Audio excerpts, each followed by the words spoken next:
예, 하나님 말씀은 창세기 32장 13절로 32절에 있는 말씀까지 보십니다.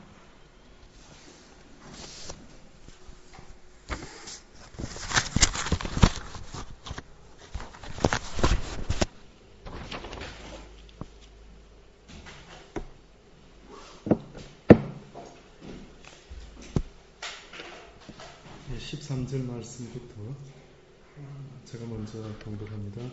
야곱이 거기서 격려하고 그 소유 중에서 형 에서를 위하여 예물을 택하니 암양서가 200이요 수양서가 20이요 암양이 200이요 수양이 20이요 전나는 약대 30과 그 새끼요 암소가 40이요 황소가 10이요 암나기가 20이요 그 새끼 나기가 10이라 각각 때로 나누어 종들의 손에 맡기고 그 종들에게 이르되 나보다 앞서 건너가서 각대로 상거가 뜨게 하라 하고 그가 또 앞선 자에게 부탁하여 가로되 내 형 에서가 너를 만나 묻기를 내가 네 사람이며 어디로 가느냐 내 앞에 것은 네 것이냐 하거든 대답하기를 주의 종 야곱의 것이요 자기 주 에서에게로 보내는 예물이며 야곱도 우리 뒤에 있나이다 하라 하고 그 둘째와 셋째와 각대를 따라가는 자에게 부탁하여 가로되 너희도 에서를 만나거든 곧 이같이 그에게 고하고 또 너희는 말하기를 주의 종 야곱이 우리 뒤에 있다 이는 야곱의 생각대로 내 앞에 보내는 예물로 형의 감정을 그 위에 대면 형이 혹시 나를 받으리라 하며 그 예물은 그의 앞서 행하고 그는 무리 가운데서 격려하다가 밤에 일어나 두 아내나 두 여종과 11아들을 인도하여 야복 나루를 건너세 그들을 인도하여 시내를 건네며 그 소유도 건네고 야곱은 홀로 남았더니 어떤 사람이 나를 새도록 야곱과 씨름하다 그 사람이 자기가 야곱을 이기지 못함을 보고 야곱의 환도뼈를 치매 야곱의 환도뼈가 그 사람과 씨름할 때에 위골되었더라.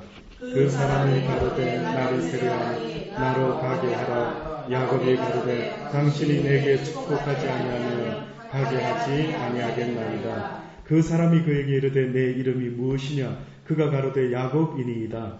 그 사람이 가로되 내 이름을 다시는 야곱이라 부를 것이 아니요 이스라엘이라 부를 것이니 이는 내가 하나님과 사람으로 더불어 겨루어 이기었음이니라. 야곱이 청하여 가로되 당신의 이름을 구하소서. 그 사람이 가로되 어찌 내 이름을 묻느냐 하고 거기서 야곱에게 축복한지라. 그러므로 야곱이 그곳 이름을 브니엘이라 하였으니 그가 이르기를 내가 하나님과 대면하여 보았으나 내 생명이 보존되었다 하니더라. 그가 브니엘을 지날 때에 해가 돋았고 그 환도뼈로 인하여 절었더라. 다같이 봉독합니다. 그 사람이 야곱의 환도뼈 큰 힘줄을 친 거로 이스라엘 사람들이 지금까지 환도뼈 큰 힘줄을 먹지 아니하더라. 아멘. 예인 하나님의 말씀입니다. 성경에 보면 야곱이라는 사람이 있습니다. 이 야곱은요 쌍둥이 형제입니다. 형이 몇 분 먼저 아마 나왔는지 모르겠지만은 그러나 형 에서가 있었고요. 그리고 야곱이 태어났습니다. 근데 성경에 보면 참 뜻밖의 말씀이 있죠. 하나님께서 형 에서는 미워했지만 야곱은 사랑했더라. 왜 굳이 하나님께서 이런 표현을 쓰셨을까라는 생각을 해볼 때 어떻게 보면은 야곱을 통해서 하나님의 택한 백성이 어떠한 자의 모습으로 이 세상을 살아야 될 것인가 하는 것에 대한 말씀을 우리에게 주시기를 원하셨던 것이 아닌가 하고 생각해 봅니다. 야곱이라는 사람은 자기도 언젠가 나이 많았을 때에 고백했던 자기 인생에 대한 고백이 있었습니다. 한마디로 말하면 내가 참으로 험한 인생을 살았다라고 그렇게 말하는 것입니다. 어떻게 보면 그는 하나님의 사랑을 받은 사람인데도 불구하고 이 땅에서 그는 오히려 험한 세상을 살았다라고 고백할 때 제가 개인적으로는요 그 말씀을 들을 때 좀 마음이 조금 묘하더라고요. 나 같으면은 어떻게 보면 나 같으면은 하나님의 은혜 가운데 말이라도 하나님의 은혜 가운데 내가 지금껏 살아왔나이다 라고 말했어야 어떻게 보면은 모양새가 좀 괜찮을 법 했는데, 그런데 뜻밖에도 야곱의 모습에서 하나님의 사랑을 받고 하나님의 택함을 받은 자의 그 어떤 은혜와 감사가 넘치는 모습보다 어떻게 보면은 야곱의 인생이 참으로 힘들었구나라는 것을 오히려 연민할 정도로 느낌이 그렇게 다르더라고요. 왜 그랬을까? 왜 야곱은 그런 인생을 살았을까? 우리가 아는 것처럼 야곱의 인생을 보면은요, 야곱은 태어나서 주로 엄마와 함께 지냈던 것 같고, 에서는 태어나서 주로 아빠와 함께 지냈던 것 같습니다. 아마 그 아빠인 이삭은요, 큰아들 에서가 밖에 나가서 사냥을 해서 고기를 잡아오면은요, 그 고기 먹는 즐거움이 꽤나 그의 인생에 있어서 컸던 모양입니다. 그래서 그 큰아들이 늘 사냥해서 잡아오는 고기 먹을 때마다 그는 삶의 나름대로의 기쁨을 누렸던 모양입니다. 그런데 이 둘째 아들 야곱은요, 어떻게 보면은 그도 이스라엘 자손으로 태어나려고 했을 때에 아마 잘은 모르지만 기왕이면은 장남으로 태어날 거예요. 왜요? 이스라엘의 장남은 부모의 상속을 거의 다 받는 자식이 바로 장남이거든.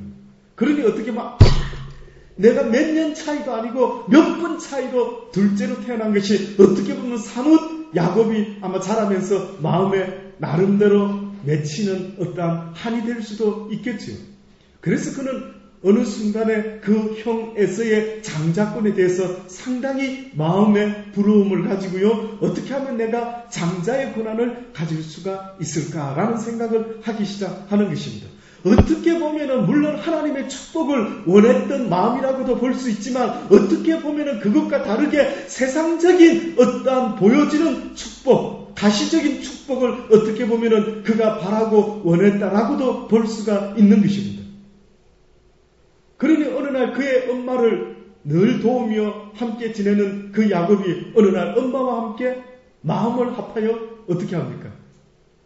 형과 아빠를 속여서 장자의 고난을 내가 빼앗아야 되겠다 라고 하는 그런 생각을 가지고요, 우리가 아는 것처럼 형 에서가 사냥터에서 배고프게 사냥하고 돌아오는 길에서 어떻게 합니까?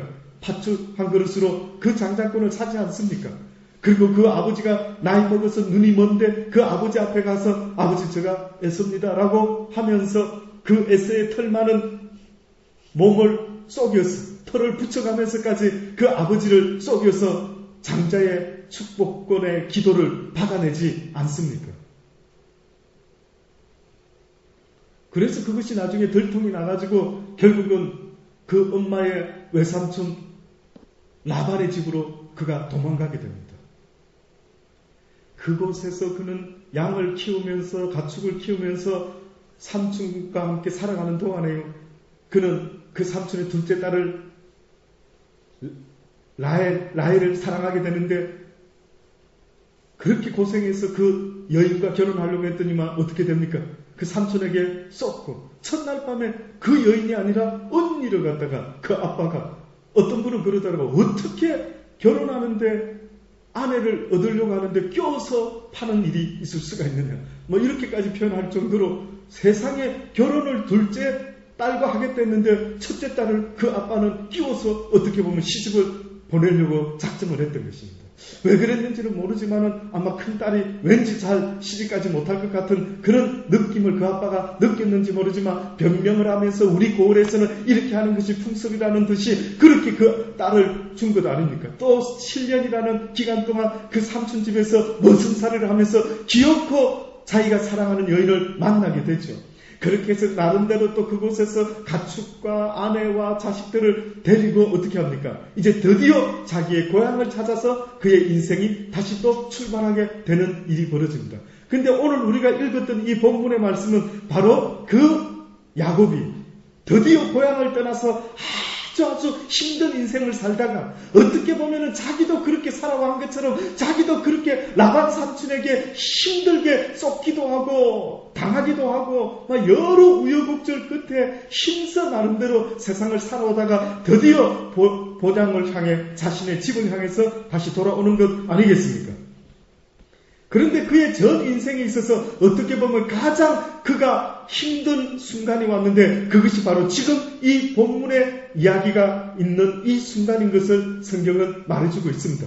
어느 정도로 그의 마음의 심적인 부담이 컸으면은요, 양떼와 속떼를 보내면서 두 떼로 나누어서 보내면서 너희가 가더던 내 형 에서를 만나면은 뭐 어떻게 하라고요? 내가 동생이 저 뒤에 있습니다라고 하면서 이것은 형님을 위해서 가지고 온 것입니다라고 선물을 앞세워서 먼저 보내지 않습니까? 그래서 그 야곱은요, 그 순간에 얼마나 그의 마음속에 안타까움, 혹 내가 형을 만났을 때에 형이 옛날에 그 나쁜 감정, 나에게 속은 그 감정을 가지고 혹 나를 해코지게 하지는 않을까라는 그런 마음이 들었던 모양이죠. 그래서 그 형을 위해서 그 마음을 달래기 위해서 예물을 앞서서 보내는 것입니다. 그때 그날 밤에 야곱은 홀로 남았는데 어떤 사람이 날이 새도록 야곱과 씨름을 하기 시작합니다. 그 사람이 자기가 야곱을 이기지 못함을 보고 야곱의 환도뼈를 치매 야곱의 환도뼈가 그 사람과 씨름할 때에 위골되었더라. 그 사람이 가로되 날이 세려하니 나로 가게 하라. 야곱이 가로되 당신이 내게 축복하지 아니하면 가게 하지 아니하겠나이다. 아마 야곱이 그곳에서 하나님의 사람과 천사와 하나님과 동등된 어떠한 영적인 존재와 아마 씨름을 하기 시작했던 모양입니다. 어느 정도로 야곱이 간절했으면, 어느 정도로 야곱이 이 시점에서 자기 나름대로 지금까지 살아왔을 때 어떻게 보면 하나님의 사랑을 선택함을 입은 자인데도 불구하고 어떤 면에서 보면은 하나님을 의지했다기보다 무엇을 의지한 삶인 것 같습니까? 지극히 자기 자신의 힘과 능력으로 하나님의 축복을 얻기를 얼마나 원했던 사람일까라는 것을 느낄 정도로요. 야곱은 바로 그런 사람의 대표적인 사람입니다.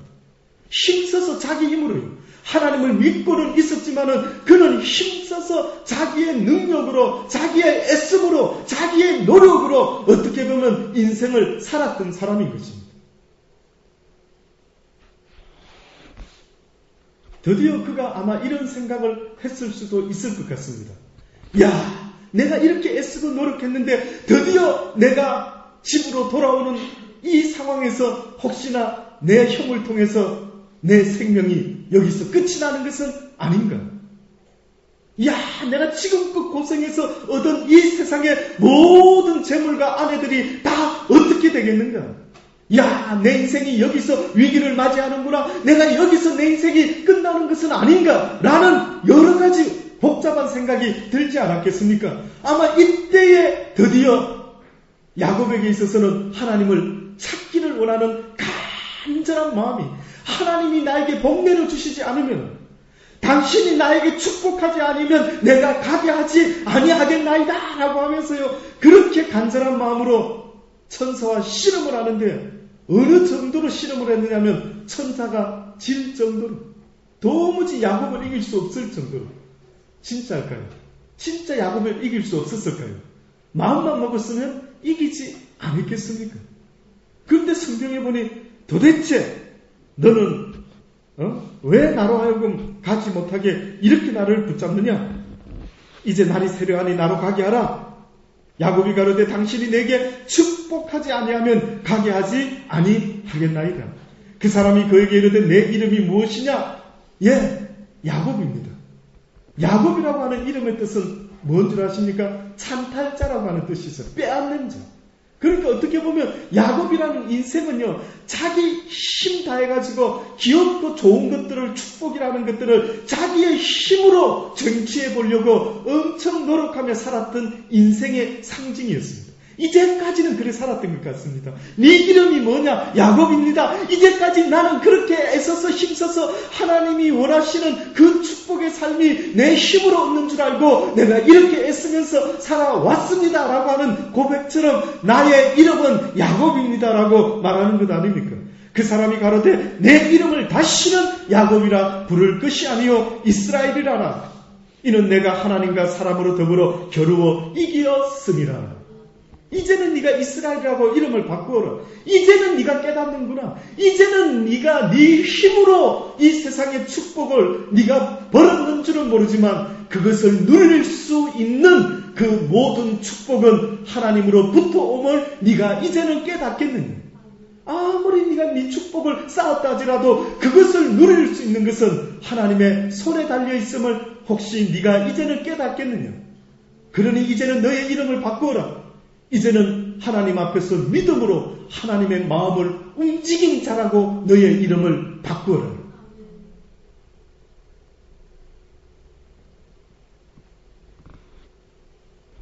그래서 그곳을 야곱은요, 그 장소를 브니엘이라 하였다라고 성경이 말합니다. 그러면서 그가 말하기를 내가 하나님과 대면하여 보았으나 내 생명이 보존되었다. 내가 하나님을 대면하여 살지 못할 줄 알았는데 하나님을 대면하고도 내가 살았으니 내가 이곳을 브니엘이라 하리라. 그가 브니엘을 지날 때에 해가 돋았고 그 환도뼈로 인하여 절었더라. 그 사람이 야곱의 환도뼈 큰 힘줄을 친구로 이스라엘 사람들이 지금까지 환도뼈 큰 힘줄을 먹지 아니하였더라. 뜻밖이죠. 뜻밖의 야곱이 얻은 축복은요, 그 영적인 어떠한 축복은 현실적으로는 무엇으로 나타났느냐면 그의 환도뼈가 천사로 인하여 위골이 되므로 결국은 세상적으로 육신적으로는 어떤 자가 되고 말았습니까? 장애자가 되고 말았습니다. 육신적으로 약한 자가 되고 말았어요. 이게 도대체 어떤 일입니까? 결국은 무슨 말이겠습니까? 야곱아, 네가 이제까지는 네 힘을 의지하여 살아왔다고 한다면 이제는 너의 육신의 힘을 의지하지 말고 무엇을 의지하라고요? 이제는 하나님의 말씀을, 하나님의 뜻을, 하나님의 축복하심을 너희가 바라보고 이제는 네가 믿음으로 나에게 나오는 복된 자가 되기를 원한다라는 뜻이 있는 것 아니겠습니까? 바울도 똑같은 이야기를 하고 있습니다. 바울도 우리에게 무슨 이야기를 하는 줄 아십니까? 성경 말씀 고린도후서 12장 1절로 10절의 말씀에 보면입니다. 무익하나마 내가 부득불 자랑하노니 주의 환상과 계시를 말하노라. 내가 그리스도 안에 있는 한 사람을 아노니 14년 전에 그가 셋째 하늘에 이끌려간 자라. 그가 몸 안에 있었는지 몸 밖에 있었는지 나는 모르거니와 하나님은 아시는지. 자기 자신에 대해서 지금 3인칭을 쓰면서 이렇게 이 사람이 표현하고 있습니다. 무슨 이야기를 하려고 이렇게 내가 부득불 자랑하노니. 내가 이런 말 하고 싶지는 않는데 너희들이 너무나 그런 것을 좋아하니, 너희들이 너무나 입신을 좋아하고, 너희들이 너무나 환상 보는 걸 좋아하고, 너희들이 너무나 하나님 음성 듣는 거 좋아하고, 신비한 체험만 하는 것을 너무너무 좋아하니 내가 부득불 그렇다면 나도 자랑할 것이 있는데 내가 주의 환상과 계시를 말하리라. 내가 그리스도 안에 있는 한 사람을 아노니 그가 14년 전에 셋째 하늘에 끌려간 자가 있느니라. 그가 몸 안에 있었는지 몸 밖에 있었는지 나는 모르거니와 하나님만 아시느니라. 내가 이런 사람을 아노니 그가 몸 안에 있었는지 몸 밖에 있었는지 나는 모르거니와 나와 하나님은 아시느니라. 모르거니와 하나님은 아시느니라. 그가 낙원으로 이끌려가서 말할 수 없는 것을, 말할 수 없는 말을 들었으니 이 사람이 가히 이르지 못한 말이로다. 환상을 보한 것이 아니라 그곳에서 무슨 말을, 어떤 메시지를, 어떠한 복음을 들었는지 모르겠지만은 어떠한 것을 들었던 모양입니다. 내가 이런 사람을 위하여 자랑하겠으나 나를 위하여는 무엇을 자랑한다고요? 약한 것들 외에 자랑치 아니하리라. 어떻게 보면 하나님께서 야곱을 통하여 우리에게 말씀하시기를 너희의 그 장깨를 자랑하지 말고, 너희의 그 힘과 능력과 너희의 노하우를 자랑하지 말고, 제발 이 세상을 살아가는 힘과 능력은 오히려 너희의 약함을 자랑할 때에 내가 너희를 도울 수 있도록 하여라. 뜻밖이죠. 내가 만일 자랑하고자 하여도 어리석은 자가 되지 아니할 것은 내가 참말을 함이라. 그러나 누가 나를 보는 바와 내게 듣는 바에 지나치게 생각할까봐 두려워 그만두느라. 이런 사람이 바울이었습니다. 바울은 자신이 본 것을 말하기도 하고 이야기하기도 하고 간증하기도 하고 그 환상과 그 모든 놀라운 것들을 이야기할 수도 있었겠지만 혹시나 자기의 이야기를 듣는 사람이 자기를 어떻게 볼까봐 두렵다고요. 나를 대단한 사람으로 볼까봐, 나를 누군가보다 나은 사람으로 볼까봐, 어머나 대단하시네요, 어머나 대단하시네요, 어머나 영적으로 강하시네요, 어머나 대단하시네요. 오히려 그런 것을 우리는 듣기를 원하는데, 뜻밖에도 바울은 그런 것을 듣기를 원하지 않고 있는 것입니다. 오히려 내가 하나님의 그런 어떤 대단한 개인적인 하나님과의 영적인 체험이 남들에게 비춰질 때, 어머나 저 사람은 어떻게 저렇게 하나님의 사랑을 많이 받는데, 어머나 어떻게 저 사람한테는 하나님이 저럴 수가 있대 라고 하면서 오히려 격세지감을 느끼면서, 어떤 사람은 그런 것을 보고 부러워할 수 있는 사람도 있겠지만은, 어떤 사람은 실망하고 낙심하고 하나님은 공평치 못해, 왜 저 사람에게는 저렇게 하고 왜 나는 아무것도 경험을 못하는 것이야 라는 생각할 사람도 있지 않겠습니까? 그거는 복음이 아닌 것입니다. 그것은 복음이 아닌 것입니다. 지극히 하나님과 나만의 비밀이요 개인의 경험에 불과한 것입니다. 성경 어디에도 그것을 자랑하라라고 말한 것은 없습니다.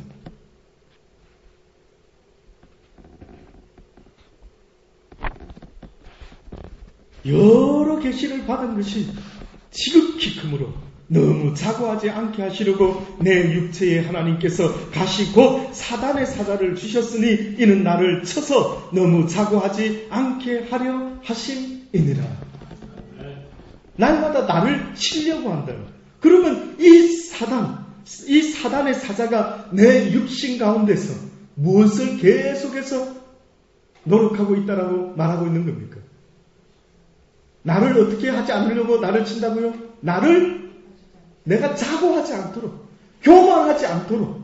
그러면 다시 말해서 내 육신의 이 사단의 사자가 계속 내 속에 머물면서 무슨 짓을 한다라는 말입니까? 너 대단해.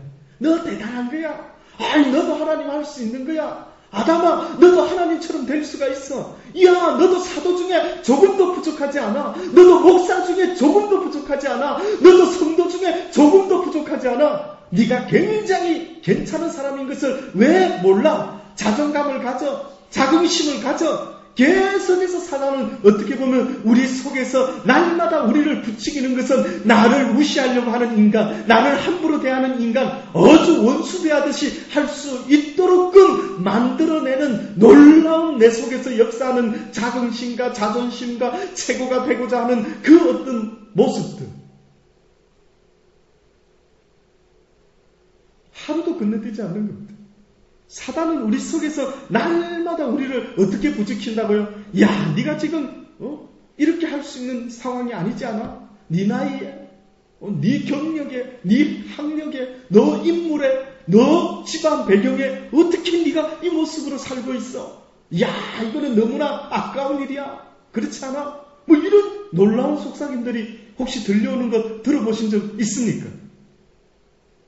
우리의 마음과 생각을 통해서 사단은 날마다 우리의 육신을 통하여 원치 아니하는 이런 생각들을 얼마나 계속해서 주고 있는지 모릅니다. 그래서 이러한 생각이 내게서 떠나가기를 위하여 내가 하나님께 3번이나 죽게 간구하였더니 주님께서 내게 이르시기를 내 은혜가 내게 족하도다. 이는 내 능력이 약한 데서 온전하여 지니라. 내 능력이 무엇이 될 때에 온전할 수가 있다고요? 약할 때에 온전하고. 네 스스로가 네가 약한 자이라는 것은 하나님의 예수 그리스도의 도움이 없이는 너는 살아갈 수 없는 약한 존재임을 인정할 때에 오히려 네가 온전하여지고 오히려 네가 강한 자의 모습이 될 수 있다는 것을 왜 알지 못하느냐? 네가 이길 수 있는 길은, 네가 승리할 수 있는 길은, 네가 강할 수 있는 길은 네 스스로 네가 약함을 날마다 깨닫고 하나님 앞에 나오는 것 아니겠습니까? 그러니 어떻게 보면 예수 그리스도를 믿으면서 내 환경과 여건이 날마다 세상적으로 너무나 안 좋은 쪽으로 흘러갈 때에 많은 세상 사람들은 어머나 저 사람 저주받은 것 아니야? 교회 다니는 사람이 어떻게 저렇게 갈수록 가난해지고 갈수록 나쁜 일만 생긴데 아유 저 사람은 뭔가 문제가 있는 것 아니야? 라고 말할 수 있겠지만 그러나 하나님 편에서 봤을 때는 전혀 그것은 넌센스가 되는 것입니다. 오히려 하나님 편에서는 사도 바울도 열심히 복음을 전하는 자의 모습으로 최고의 분강사의 모습으로 복음을 그 당대에 전했던 사람이었는데 그 사람의 인생에서는 날마다 그 대가가 고난이요 날마다 그 대가가 매를 맞고 40에 하나를 감한 매를 맞고 풍랑을 당하고 죽을 뻔하고 했던 그러한 힘들고 어려운 일들이 얼마나 많이 있었는지 모릅니다.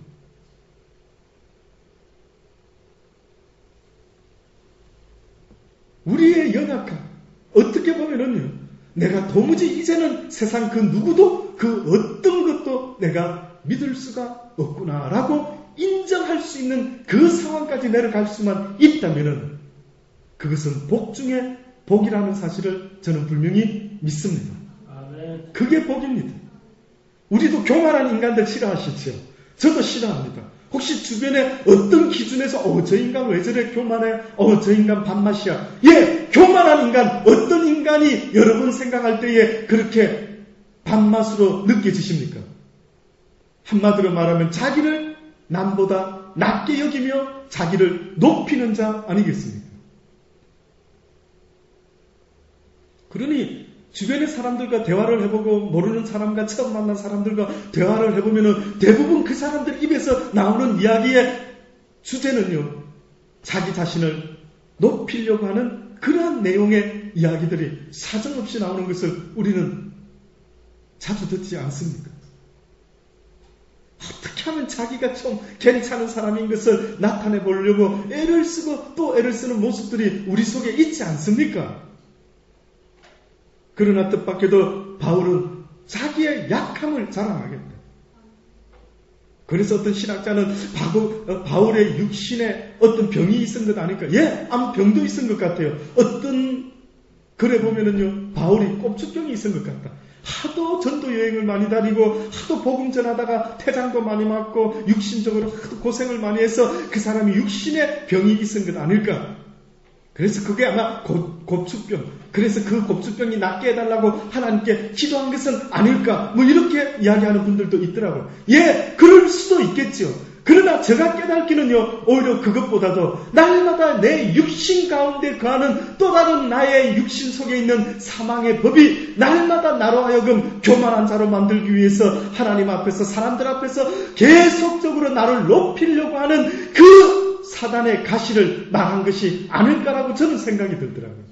그러니 사도 바울이 날마다 나를 쳐서 복종시켰다라고 하는 것은 무슨 뜻이겠습니까? 내 속에서 올라오는 나의 자존감, 내 속에서 올라오는 나의 자긍심, 내가 대단하다라고 느끼고 대단해야만 된다라고 느끼고 그래서 날마다 내 힘으로 이 세상에서 야곱과 같은 모습으로 축복을 만들어내어서 축복을 누려보려고 애를 쓰고 살아가는 그 인간의 모습들이 곧 야곱이 이 약복 강가에서 우리에게 보여준 모습 아니겠습니까?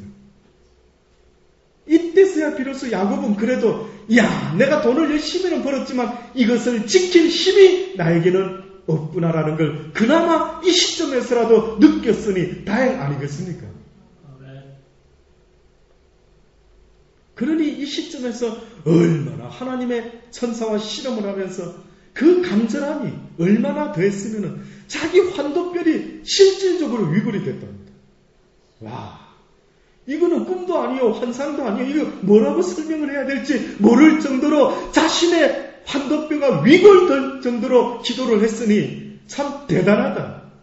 이 정도로 대단하다면 세상에 대해서도 대단했는지 모르지만 하나님에 대해서도 이 정도로 대단하다면 어때요? 하나님이 인정한 것 같습니다. 그래, 네가 나에 대해서 이 정도로 대단할 수만 있다면 내가 너를 인정하리라. 이제는 너의 이름을 야곱이라 참탈자라 하지 아니하고 이제 너의 이름을 이스라엘이라 하라. 하나님의 마음을 움직인 자라. 고 너의 이름을 바꾸라. 아멘. 멋진 것 같습니다. 결국은 내가 약함을 인정하는 사람이란다면 하나님 앞에 더 간절히 나와 이 야곱과 같이 하나님이시여 내가 내 인생이 얼마나 연약한 존재인 것을 이제는 깨달았사오니 주의 도움이 없이는 그렇게 내가 원하는 행복도 내가 원하는 물질도 내가 원하는 아름다운 삶도 내가 얻을 수가 없음을 고백합니다. 하나님이시오. 나에게 주님께서 주시지 아니하시면 아무것도 얻을 수가 없사오니 나에게 주로 말미암아 모든 신령한 축복과 또한 더하여 주시는 축복을 내가 받아 누리기를 원합니다. 라는 고백이 저와 여러분의 고백이 되기를 원하며 이 밤에 그렇게 하나님께 간절함으로 연약함을 인정하는 마음으로 기도하실 수 있는 저와 여러분이 되기를 간절히 바랍니다. 기도하십시오.